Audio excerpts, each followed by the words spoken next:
قرآن مجید کا 69واں سورہ سورہ حاقہ۔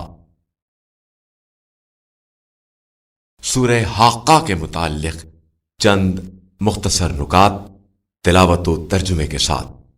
بسم اللہ الرحمن الرحیم۔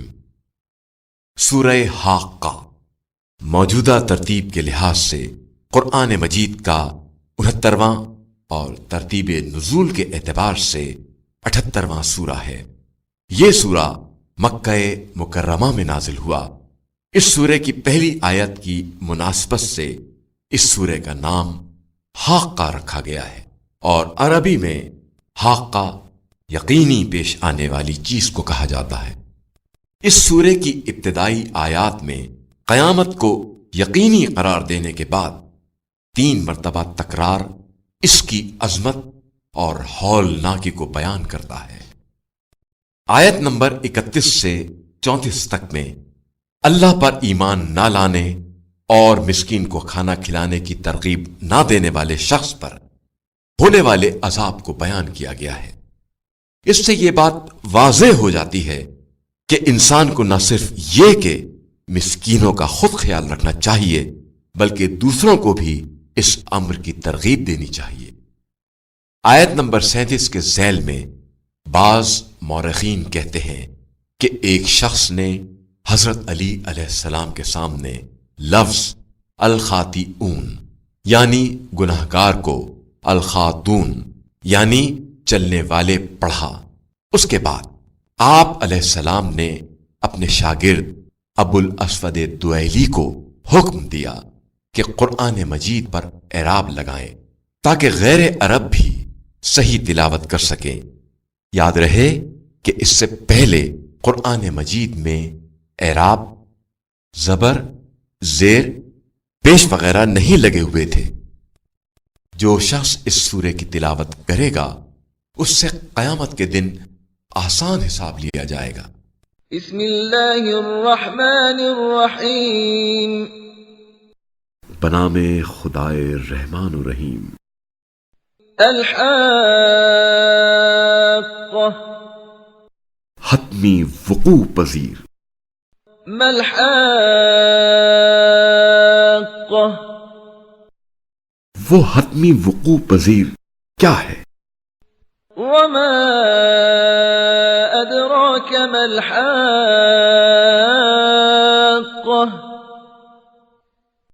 اور آپ صلی اللہ علیہ وآلہ وسلم کیا جانے کہ وہ حتمی وقوع پذیر کیا ہے؟ كذبت ثمود وعاد بالقارعہ، سمود اور عاد نے اس کھڑکا دینے والے واقعے کو جھٹلا دیا تھا۔ فأما ثمود فأهلكوا بالطاغیہ، پھر سمود کو تو اس طغیانی حادثے سے ہلاک کر دیا گیا۔ وأما عاد فأهلكوا بريح صرصر عاتیہ، اور عاد کو ایک سرکش طوفانی آندھی سے ہلاک کر دیا گیا۔ سخرها عليهم 7 ليال و8 أيام حسوما فترى القوم فيها صرعا كأنهم أعجاز نخل خاوية، جسے اس نے مسلسل 7 راتوں اور 8 دنوں تک ان پر مسلط رکھا۔ بس آپ صلی اللہ علیہ وآلہ وسلم ان لوگوں کو وہاں دیکھیے اس طرح پڑے ہوئے گویا وہ کھجور کے کھوکھلے تنے ہوں۔ فهل ترى لهم من باقیہ، کیا ان میں سے تجھے کوئی باقی ماندہ نظر آ رہا ہے؟ وجاء فرعون ومن قبله والمؤتفكات بالخاطئة، اور فرعون اور اس سے پہلے کے لوگ اور سرنگوں شدہ بستیوں نے بھی اسی غلطی کا ارتکاب کیا تھا۔ فعصوا رسول ربهم فأخذهم أخذة رابية. پھر انہوں نے اپنے رب کے رسول کی نافرمانی کی تو اللہ نے انہیں بڑی سختی کے ساتھ گرفت میں لے لیا. إنا لما طغى الماء حملناكم في الجارية. جب پانی میں طغیانی آئی تو ہم نے تمہیں کشتی میں سوار کیا. لنجعلها لكم تذكرة وتعيها أذن واعية. تاکہ ہم اسے تمہارے لیے یادگار بنا دیں اور سمجھدار کان ہی اسے محفوظ کر لیتا ہے. فإذا نفخ في الصور نفخة واحدة. پس جب سور میں ایک دفعہ پھونک ماری جائے گی. وحملت الأرض والجبال فدكتا دكة واحدة. اور زمین اور پہاڑ اٹھا لیے جائیں گے تو وہ ایک ہی چوٹ میں ریزہ ریزہ کر دیے جائیں گے. فيومئذ وقعت الواقعة. تو اس روز وقوع پذیر ہونے والا واقعہ پیش آ جائے گا. وانشقت السماء فهي يومئذ واهية. اور آسمان پھٹ جائے گا اور وہ اس روز ڈھیلا پڑ جائے گا. والملك على أرجائها ويحمل عرش ربك فوقهم يومئذ ثمانية. اور فرشتے اس کے کنارے پر ہوں گے اور اس دن 8 فرشتے آپ صلی اللہ علیہ وآلہ وسلم کے رب کا عرش اپنے اوپر اٹھائے ہوں گے. يومئذ تعرضون لا تخفى منكم خافية. اس دن تم سب پیش کیے جاؤ گے اور تمہاری کوئی بات پوشیدہ نہ رہے گی. فأما من أوتي كتابه بيمينه فيقول هاؤم اقرءوا كتابيه. بس جس کا نامہ اعمال اس کے دانے ہاتھ میں دیا جائے گا تو وہ دوسروں سے کہے گا لو میرا نامہ عمل پڑھو. انی ظننت انی ملاق حسابیہ. مجھے تو یقین تھا کہ مجھے اپنے حساب کا سامنا کرنا ہوگا. فهو فی عیشۃ راضیہ. بس وہ ایک دل پسند زندگی میں ہوگا. فی جنت عالیہ. بلند و بالا جنت میں. قطوفها دانیہ. جس کے میوے قریب دسترس میں ہوں گے. کلوا واشربوا ہنیئا بما اسلفتم فی الایام الخالیہ. خوشگواری کے ساتھ کھاؤ اور پیو ان اعمال کے صلے میں جنہیں تم گزشتہ زمانے میں بجا لائے. وَأَمَّا مَنْ أُوتِيَ كِتَابَهُ بِشِمَالِهِ فَيَقُولُ يَا لَيْتَنِي لَمْ أُوتَ كِتَابِيَهْ. اور جس کا نامہ اعمال اس کے بائیں ہاتھ میں دیا جائے گا وہ کہے گا اے کاش مجھے میرا نامہ اعمال نہ دیا جاتا.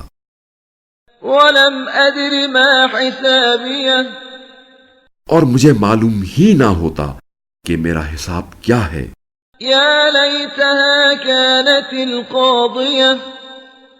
کاش موت میرا کام تمام کر دیتی. ما اغنی عنی مالیہ. میرے مال نے مجھے نفع نہ دیا. ہلک عنی سلطانیہ.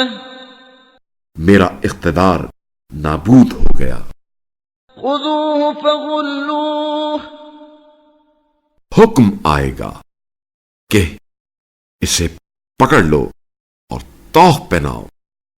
ثم الجحیم صلوه پھر اسے جہنم میں تپا دو. ثم في سلسلة ذرعها 70 ذراعا فاسلكوه پھر 70 ہاتھ لمبی زنجیر میں اسے جکڑ لو.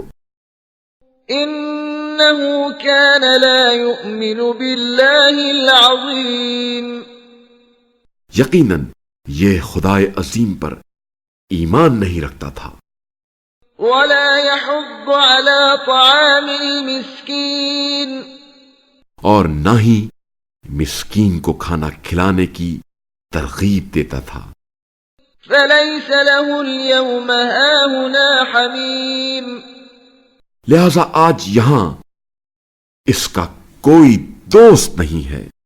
ولا طعام إلا من غسلين اور پیپ کے سوا اس کی کوئی غذا نہیں ہے. لا يأكله إلا الخاطئون جسے خطا کاروں کے سوا کوئی نہیں کھائے گا. فلا أقسم بما تبصرون پس مجھے قسم ہے ان چیزوں کی جو تم دیکھتے ہو وما لا تبصرون اور ان کی بھی جنہیں تم نہیں دیکھتے ہو. إنه لقول رسول كريم یقیناً یہ ایک کریم رسول کا قول ہے. وما هو بقول شاعر قليلا ما تؤمنون اور یہ کسی شاعر کا کلام نہیں ہے، تم کم ہی ایمان لاتے ہو. ولا بقول كاهن قليلا ما تذكرون اور نہ ہی یہ کسی کاہن کا کلام ہے، تم کم ہی غور کرتے ہو.